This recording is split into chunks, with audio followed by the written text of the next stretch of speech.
tuned into Black Hollywood Live, the world's first digital broadcast network devoted entirely to urban entertainment and pop culture. Tune in right now. Welcome, Black Hollywood Live fans. We are back, Fit Club via Zoom. I'm your host, Shaka Smith, joined by my original co-host, Fallon Mercedes. What's going on? Hey, I am so excited to be back, even though it's through Zoom. I wish I was there in person in studio to be with you, but I'm so excited to be back. I'm ready for some Fit Club fun. Yeah, it's a little silver lining of the quarantine. That I guess we're all connecting via Zoom or different ways, and it's able to connect us, through communities. How are you dealing with the quarantine? What's interesting is I'm adapting pretty well. Since I moved across country, I live in Atlanta now. I actually work from home. I no longer, I do health coaching and nutrition counseling from home. So I'm no longer like going into the gyms unless it's for a workout myself. So my transition it's pretty Smooth. The only thing I do miss is the gym for my own workouts, but Yeah. I've been working out from home or going for runs. So other than that, it's been pretty smooth. Nice. And last we talked, I know your mom was, in line for a double lung transplant. How did that go? She's doing well now? Oh my goodness. She's doing so good. Thank you for everybody who like shared my post, who donated, who prayed, who messaged me. She got the call January 14th and the lungs were ready. They were beautiful. She didn't have a dry run, which is not usual. Usually you'll get called and they'll say, oh, the organ, something's wrong with it. But it was perfect. And I was with her for 3 months, taking care of her. I was her caretaker, and wow, it was a lot to go through. There were a lot of complications, but she got transplanted at Mass General Hospital in Boston, and the surgeons, the nurses, like everybody was phenomenal, and she's doing really, really good. But unfortunately, now that she's better, she can't go out. Yeah. And all those people, though, all those workers that are on the front line, it's great that we're having Cara Lunsford on here today. She's the nurse, CEO of Holliblu, and she'll be able to talk to us about what some of the nurses are facing. And we're going to give a coronavirus update. And of course, we're going to talk about America's PPE shortage as well. There's a lot going on, of course, with Corona and the medical field. So we're going to tackle that with our CEO of Holliblu, Cara Lunsford. I think she'll be chiming in right now.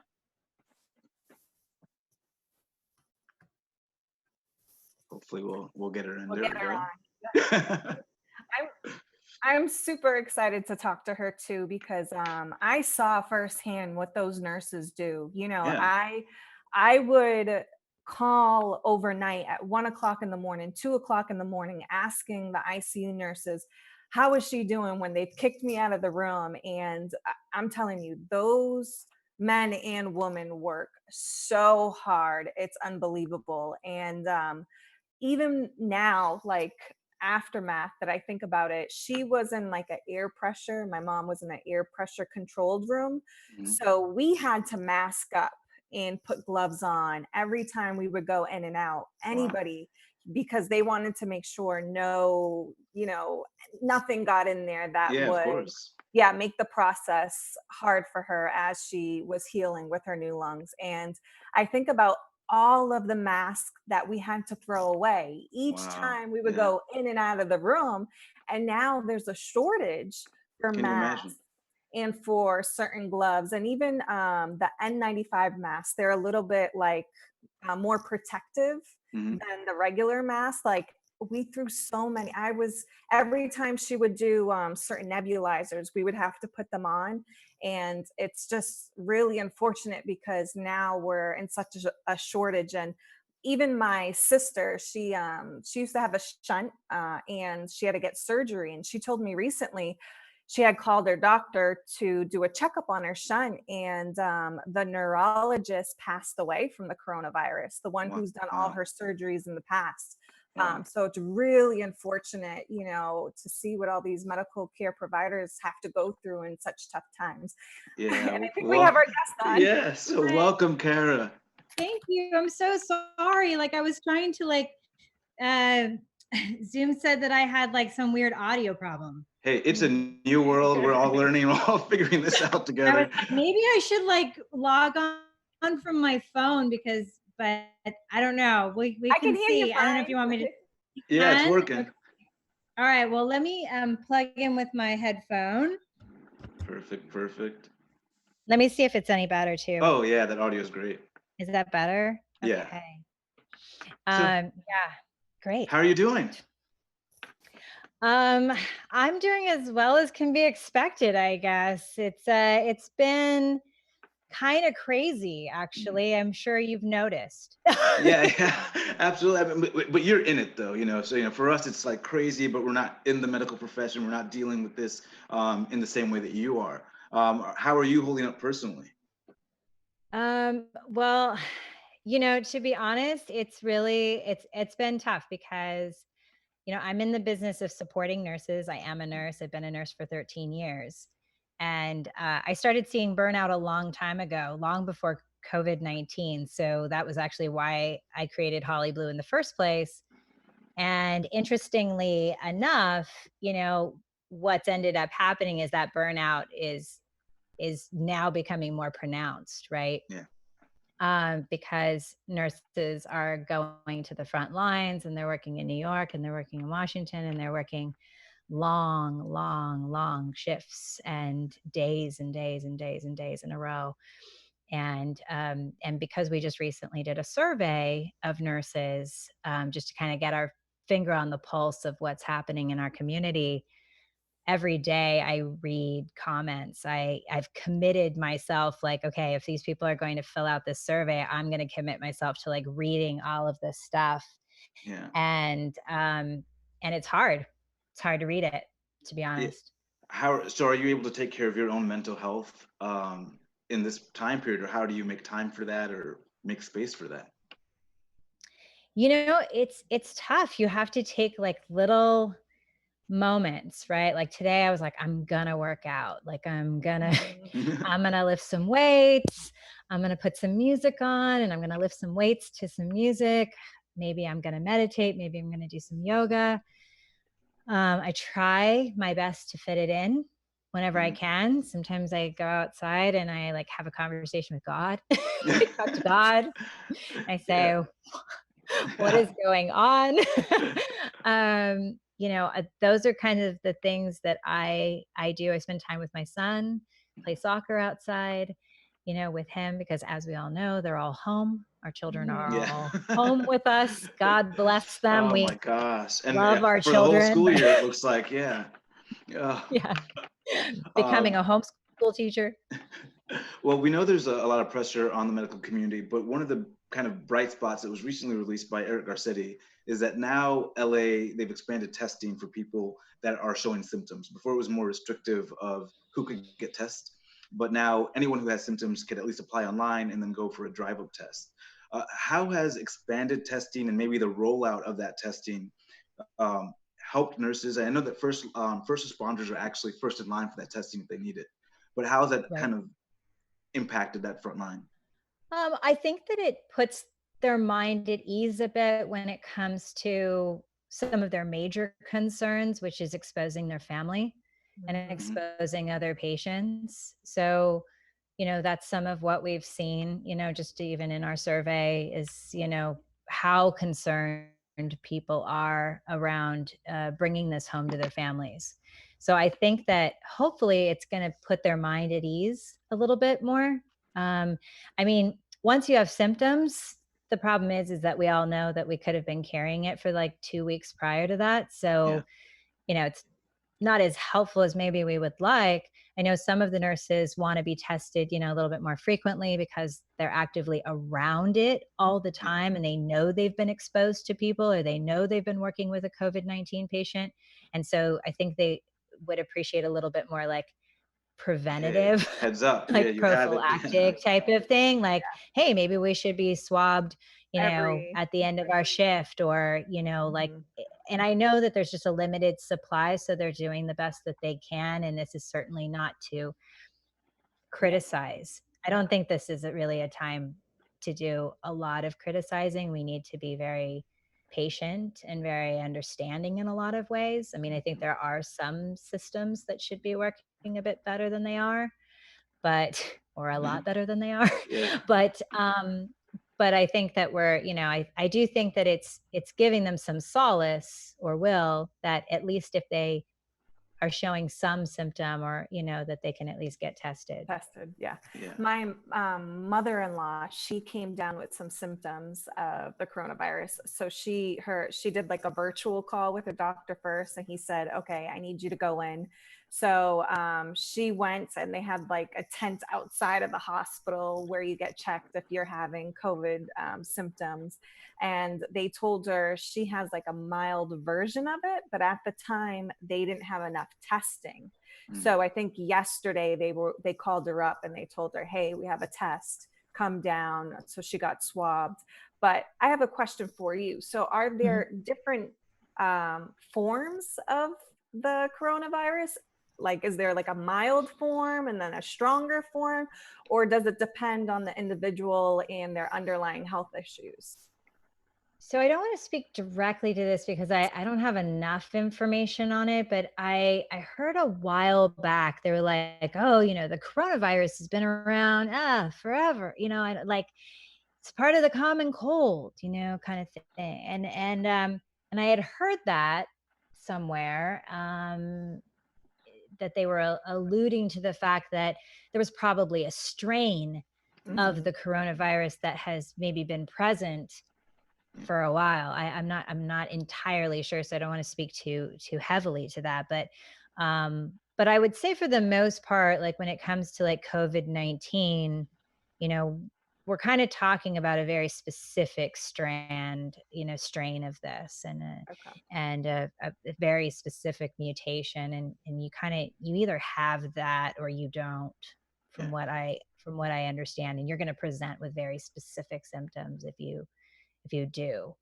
Um, the common ones are that like people are saying, look, they have fevers and they have like intense fevers, like too, like for nights and nights and nights. Some of people are saying like 7, 9 nights in a row, like they're having fevers, and they're having like really like, and it comes on at night and it comes on really strong, and people are even having like hallucinations, as like Chris Heard about Como the talked about. hallucinations. What? Yeah. Yeah, they're having kind of these Wow. like, Without even taking the experiences. medications, they're getting hallucinations. I have a friend, a client of mine, her brother-in-law has it. And he said before he got prescribed medication, he was hallucinating. He had the fevers, he had the Yeah. congestion. Yeah, absolutely. So, we definitely need to take it seriously. What I hope people take away, from this podcast is, if you're wondering if there's like, too much hype around this, or you're questioning whether or not you should really, take these precautions and stay at home, safer at home orders and all of that. Yes. The Yeah. answer is yes. You really do need to take this seriously, mainly because what I'm going to be super honest with you about is that the healthcare system is really kind of fracturing under the pressure of this virus. So what's happening is that there's just not enough resources in these hospitals, to be able to deal with the influx. So people could accidentally die, just because they didn't get enough, Enough attention. attention, or there's just, Mhm. and nurses are human beings. Like I want to remind people, we're not machines. Mhm. We do require sleep and health and all these things to be able to make those decisions that affect your life. Yeah. Those, to critically think. We need time and space and, and sleep. So Yeah. It's don't end interesting. up in the hospital. Yeah, it's interesting you say that. I'm not sure if you saw, or even Shaka, there was this video that went viral recently, and it was a nurse filming herself, and she was quitting her job, and she was crying, Oh, and I'm she was glad you brought that up. and she was saying, I have children at home, I have health issues, and my boss knows this. And she intentionally put me on a floor with coronavirus patients. And she was like, I quit. So you're saying, nurses are human, they need time, they burn out, they go through things.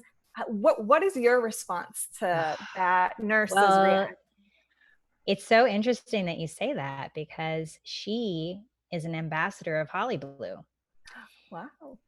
I know, and we didn't actually know that she was going to create that video. It was as a surprise to all of us when it came out, and she's actually deleting her Instagram account today. I don't know if that's probably very, very new news to everybody, and you guys might be the first ones actually learning about that. But um, when people put themselves out there, and you know, right now, there's stuff trending, oh, she was connected to Holliblu and, and all this stuff. And I don't know what people are thinking or saying, but I'm trying not to give it a whole lot of attention because I don't like to give attention to haters Yeah.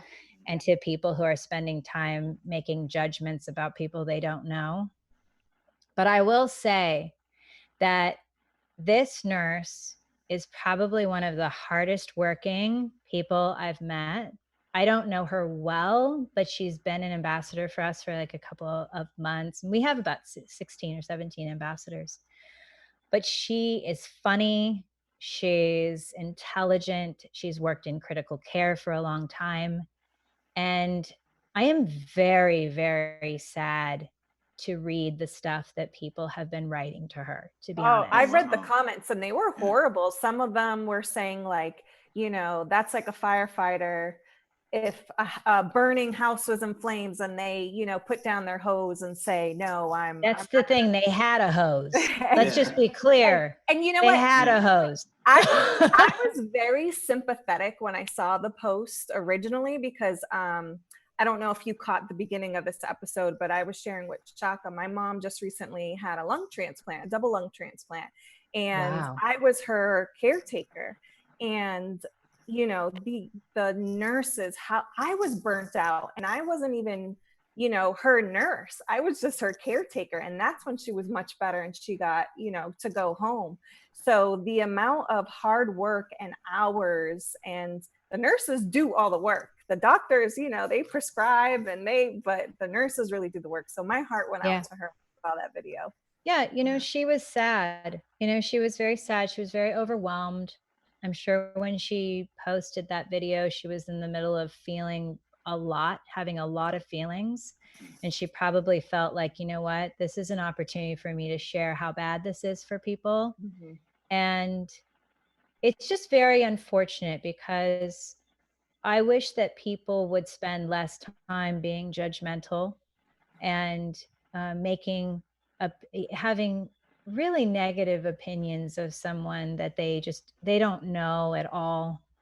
And, if they knew how badly this was hurting someone, maybe they would stop, stop with the hateful language because, and some of it's trolls, some of it's not even people that, they just made an account just to go on and say something mean. Yeah, just to be mean. And I talked to our team today, and that was a topic we had, and I said, you know what, we don't respond to people like that. We're bigger than that. We have a platform where we support nurses, and that means we support all nurses. And I don't have anything to say to those people because I have bigger things to do and more important things to do than respond. And I think the net effect is more support for nurses. I think this whole epidemic has really shone that light. The World Health Organization just came out and they released an urgent need for investment in nurses. They released a study that they had done looking at the nurses worldwide. There's already a shortage of nurses. And the three parts they looked at was education and also leadership as well, and making sure the nurses got to those positions of leadership and the disparity between men and women. Because they noted that 90% of the profession are women, but the leadership positions, there was a dearth of women in those positions. How is Holliblu working on that issue? Is that an issue you guys are aware of and trying to tackle? So we do a lot around, creating mentorship and leadership opportunities and stuff like that. But I would say that what we're trying to do right now, one of the active things that we're trying to do, and our a part of our one of our biggest platforms is the Do Better for Nurses initiative. Mm. So what we're about is we're about telling, the industry, educating and empowering the industry to um, to do better. And by doing better, we're saying, hey, these are the biggest problems. These are the things that are keeping people from either going into the nurse profession, keeping nurses in the nurse profession, and allowing you to recruit nurses to your facility, because these are the things that they're asking for. They're asking for safe patient staffing. They're asking for breaks. I know that sounds shocking, but like they're asking to have, breaks in a way that they're not giving 5 patients to another nurse that has 5 patients, which isn't safe, because they're Yeah, not so then going to you don't leave take and the take a break. break, right? Yeah. Yeah, so they don't take the break because they Yeah. actually put the patients before themselves. So, and I think that honestly, if the leadership is there and it's people who have been on the front lines of this, right? And then move up and truly understand and appreciate what's happening, then then they implement the right policies and everything, and then that does keep people there, right? Like they have to relate to what's Absolutely. happening, Yeah, right? and you guys do a lot of job matching as well, right? On Holliblu? Holliblu, Yeah. yeah. So because I was a director of nursing, one of the biggest pain points I saw was that we weren't really getting the right nurses to the right patients at the right time. Like there wasn't a good matching. Like if I had a Spanish speaking patient and I needed to really find a Spanish speaking nurse, for example, like I want to have better quality of care, better patient care. Mhm. So you got to get the right nurse, because a nurse is a nurse is a nurse. That's not true, right? Yeah. Like we all have specialties and proficiencies and skill sets. So yeah, we do like some matching, some like workforce management, recruiting technology that helps people find the right candidates. Yeah. I always wanted to ask. I notice most nurses who work in the hospital, they do 12-hour shifts. Mhm. And I would imagine that would lead to burnout, doing a 12-hour shift and you're not getting any breaks. Is that something that you've discussed, that you're working on, or is there like a primary reason why they do it in 12-hour shifts and not There is. There is actually a split it primary reason. up? Okay. Yeah, so a lot of people actually ask this. They don't know why we do 12-hour shifts. They're like, "That seems excessive." Mm-hmm. If you ask most nurses, though, most nurses actually prefer to do 12 because Oh, really? it's, we work three days a week and then we have some time to recuperate, and it's actually healthier for us to some extent. Hmm. Some nurses don't. Some nurses prefer an 8 or a 10 or something like that. But the reason why we stick to 12 is because every time you transition care, so meaning you take patients, you have this workload of patients, right? And you're working with them for 12 hours, you transfer the care to another nurse, right? The nurse comes on. Now, it's like a game of telephone, right? The more times you have to communicate that information and the more times you have to pass that information along, the more likely you are to miss something. Hmm. So, for continuity of care purposes, we try to minimize the number of times that you're passing a patient from one nurse to another, because it's very, very easy to just kind of forget. Oh, I forgot to tell you that they got Tylenol 4 hours ago or something. I mean, that's all going to be documented, but that's just an example. But it's like it's just really easy to lose something in that. So we just try to minimize it because it's down to 2 transfers a day as opposed to 3 transfers a day, right? Mm-hmm. It's like everything about the industry is putting the patient first and putting yourself second. Yes. And to be honest, like, nurses signed up for a certain amount of that. We Yeah. did. So the people who are kind of coming out and saying, firefighters, they do this, firefighters wouldn't leave in the middle of a fire, the military wouldn't leave in the middle of a war. Well, the thing is that you can't really compare, right? Because nurses signed up for something specific. We didn't sign up to fight fires, or Yeah. we didn't, we signed up to do no harm.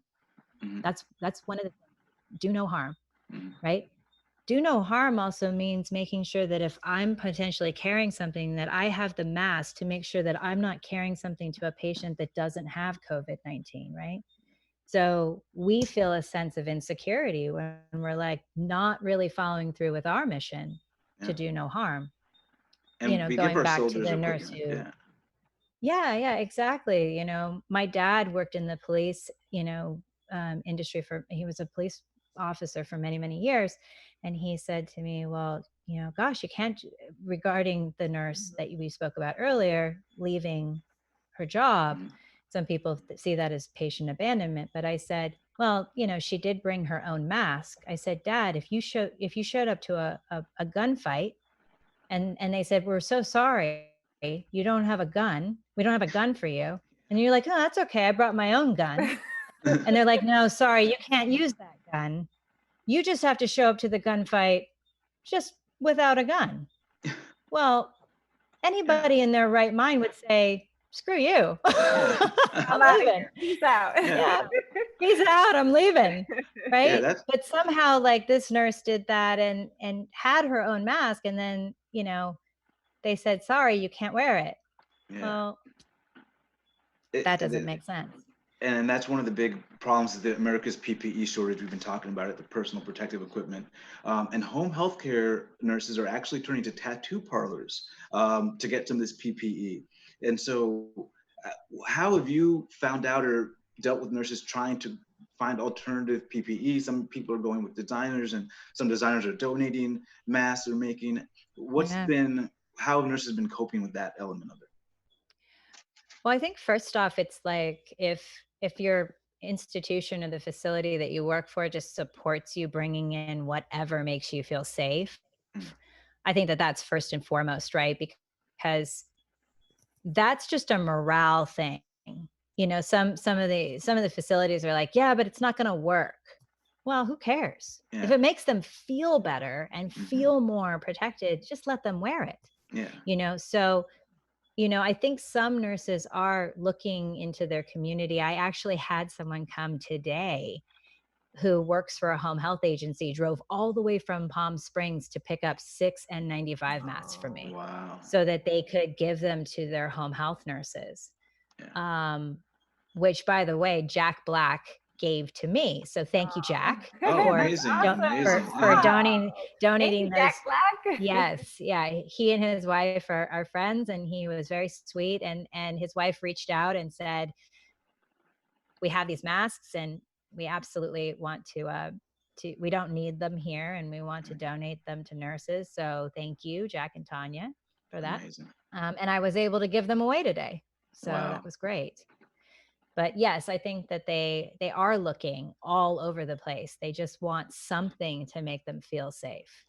Yeah, and you started Holliblu because you were on a supportive care committee, right? And from that, you kind of came up with Holliblu. But I'm guessing you didn't realize how critical it would be now. How, No, yeah. I didn't know. How have you adjusted, and how has it kind of, I guess, grown over the years? So I started my career in pediatric oncology, and some people Mhm. know that about me. I worked at Children's Hospital Los Angeles, and myself and all of my colleagues saw a lot of suffering, a lot of death, and of children. And uh, because I saw all of this, and because I was experiencing this, I did like what you mentioned. I started the supportive care committee along with some other nurses that were on our floor. Um, and while we were doing that supportive care committee, and we were so successful in it, it was just a floor, the fourth floor, the oncology unit. Um, but we saw that it was really helping people. It was really helping the nurses that were there, and they were taking time to come and talk about what they were going through. We had lots of retreats. We did supportive care retreats for them, and I realized that I could do this on a much bigger scale. That you know it would benefit so many more people if we could take what we learned from that supportive care committee and apply it to the whole community of nurses all over the United States. Um, it's hard, right? It's hard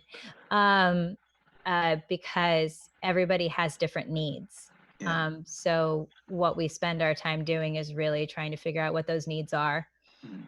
and putting the resources in front of them. Right now, it's a lot of mental health, Mhm. to be honest. So if you go to our page, we have a lot of mental health resources. We have meditations. We actually have apps for people who like Headspace and stuff like Oh, that, wow. Talkspace, um, where they're offering free services to healthcare providers. So we're putting all of that stuff up there on our resources page. Yeah, and so So Holliblu is exclusively healthcare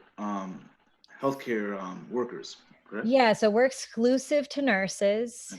Okay. Some people, it's interesting, sometimes when I see posts, they're like, well, what about respiratory therapists and what about doctors? And I'm like, look, I was like, if you're a doctor, you should create a Holliblu for doctors. I mean, like, Yeah. you don't have to call it Holliblu, but you can call it something. Yeah. I'm like, I'm a nurse. So what I know is nursing, Mhm. right? I'm not trying to be, the Holliblu for EMTs and the Holliblu for, who am I to be, their advocate? I don't know what they need, It's Yeah. it's you know? I I was the caretaker for my mom when she had her lung transplant surgery, and I felt at times that I was even getting burnt out as a caretaker. And Mhm. I was looking on Facebook to try to find a group that I could connect with and talk with, and I had a lot of anxiety. And just a lot of worry. And I found a lung transplant group, and there were a lot of caretakers in the group and some people who were post transplant, and they really like walked me through it. Like even now, I'm a little concerned because my mom, she can't go to the appointments, the doctors, so they're her bronx, they're pushing back a lot of appointments. The only one that she can do is get her labs drawn, but even that worries me because I'm like, okay, she still has to go to the hospital, she's going to be in a lab, and Yep. are those people sick? Are they? She's going to be Yep. exposed. She's immunosuppressant.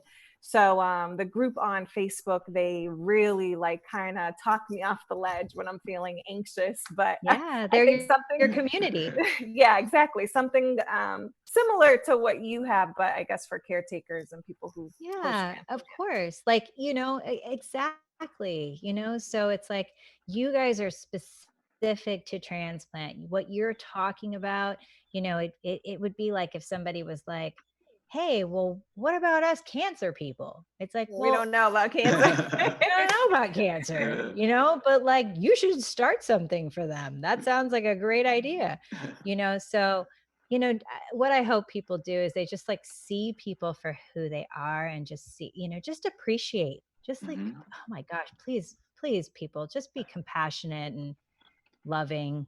I think the number one way to do that is always through food. And I know that you guys started a pizza party, and I wanted to find out a little bit more because I think it was started by Hazel, right? You had a patient named Hazel. Well, you do your research. You know a lot about me. He's good. Oh You know, yeah. He's you know really a lot. Boy, good. you do. I was like, how much else do you know about me? We work hard here at Fit Club. Uh, but You did a yeah, great job. Yes. are y'all able to continue that too during this period of time as well? We are. There has been some restrictions. So there's been some hospitals that are like, sorry, we're not allowing outside food or we're not allowing deliveries. So it's hampered our efforts a little bit, but we're just kind of we just like we switch gears and we find a place that will allow us to, Yeah. and we just kind of work around it. Um but yes, that actually came from Hazel. Hazel was actually one of my pediatric oncology patients, and she unfortunately passed away a couple of years ago. Her mom is Lauren Hammersley, and they're a lovely, lovely, lovely family, and they miss their daughter terribly. But, her story was that when she was about 2 years old, she and her grandmother and her mom put up a sign in the window, purely out of boredom, to be honest, with medical tape that said, "Send pizza, room 4112." And it was facing the Vaughn's parking lot, because Children's Hospital faces Vaughn's on one side of it. And, some guy saw it and posted a picture of the window on Reddit. And she got 250 pizzas delivered to Children's Hospital in a day. And actually they had to make like a public service announcement, like, please stop sending pizza. We can't take it. Please send it somewhere else. We like run out of people to eat pizza. I think they fed the entire hospital. Amazing. With pizza that day. And she became infamously and famously known as the Pizza Girl. And, for the next 5 years, she actually did go through a period of remission, which was a beautiful time for her and her family. And then unfortunately she relapsed. And after she relapsed, she wasn't with us much longer. But she was a glowing, bright star, and everybody who met her loved her. And there was a part of us that just wanted to kind of continue her memory. And it was a great opportunity for us to show nurses that we support them, and also by keeping her memory alive. And so that's what we do every Friday.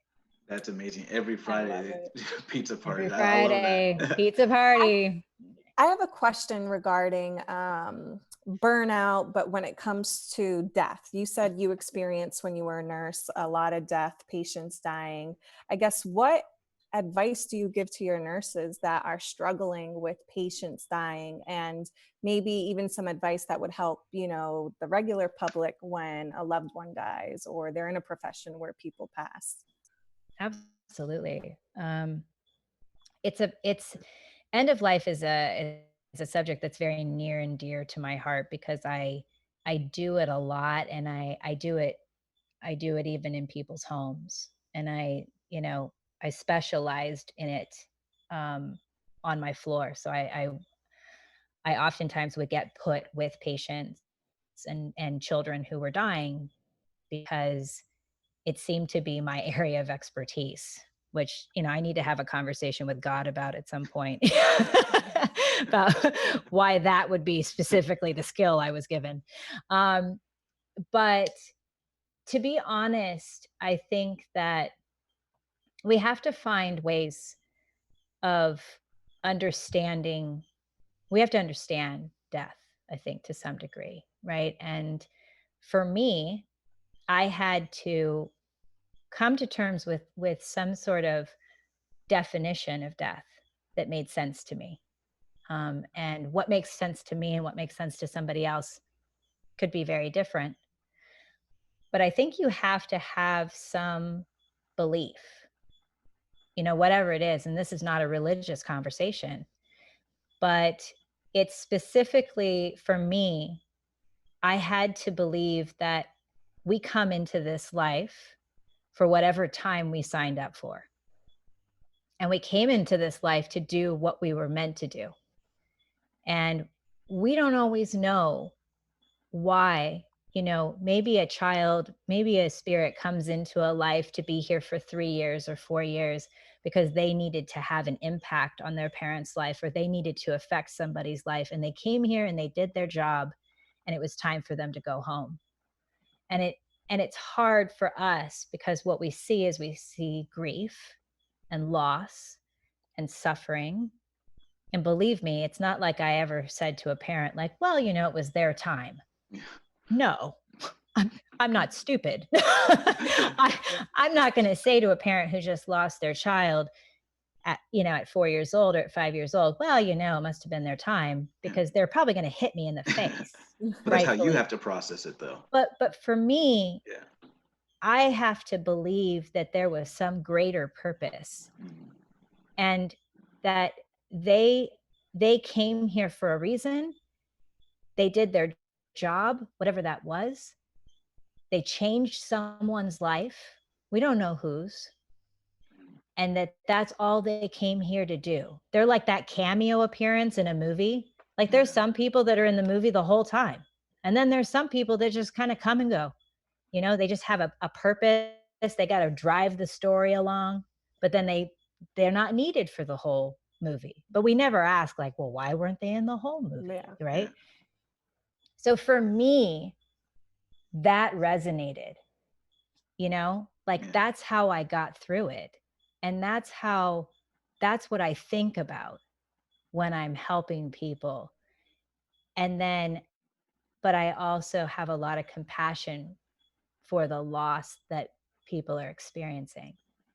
And so what I would tell my preceptees is I'd say, you don't have to say anything. What you do is you go in and you hold space for people. That is all you have to do. You're present. You reach out, you hand them a Kleenex. You put your hand on their shoulder. You hugged them.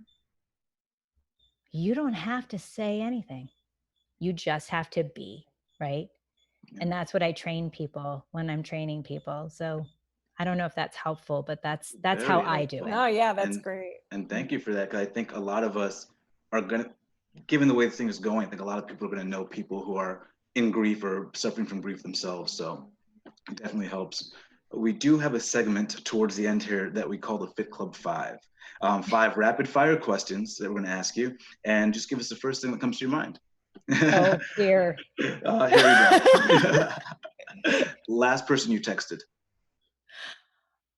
My director of partnerships. Your dream dinner guest. Oh, Michelle Obama.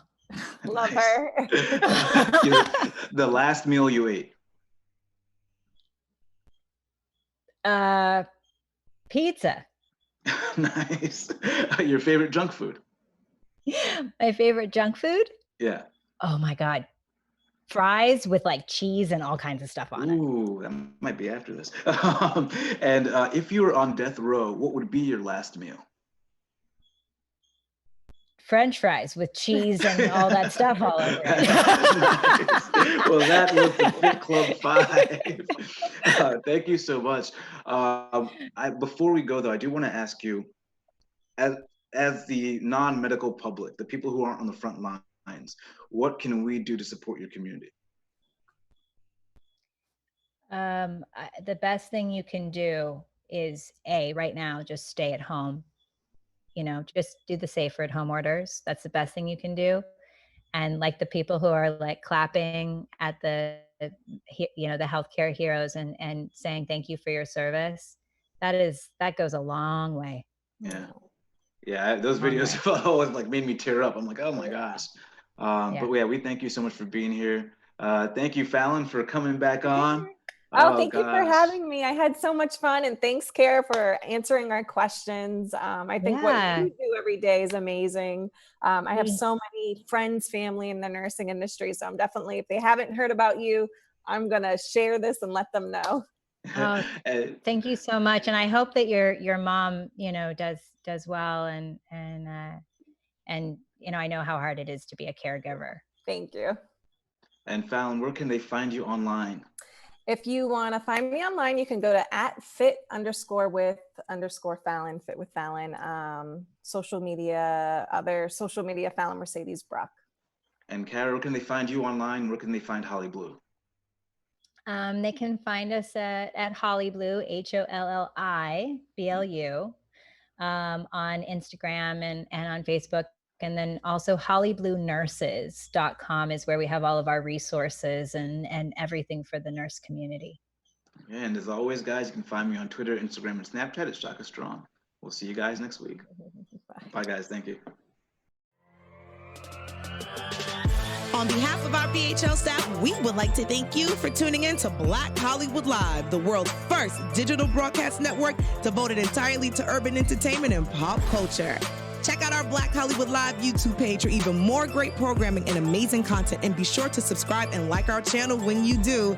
I'm your BHL host, Nakia Monet, and you can find me on all social media at Kiki Boom Boom or at Black Hollywood Live. Black Hollywood Live. Hollywood redefined.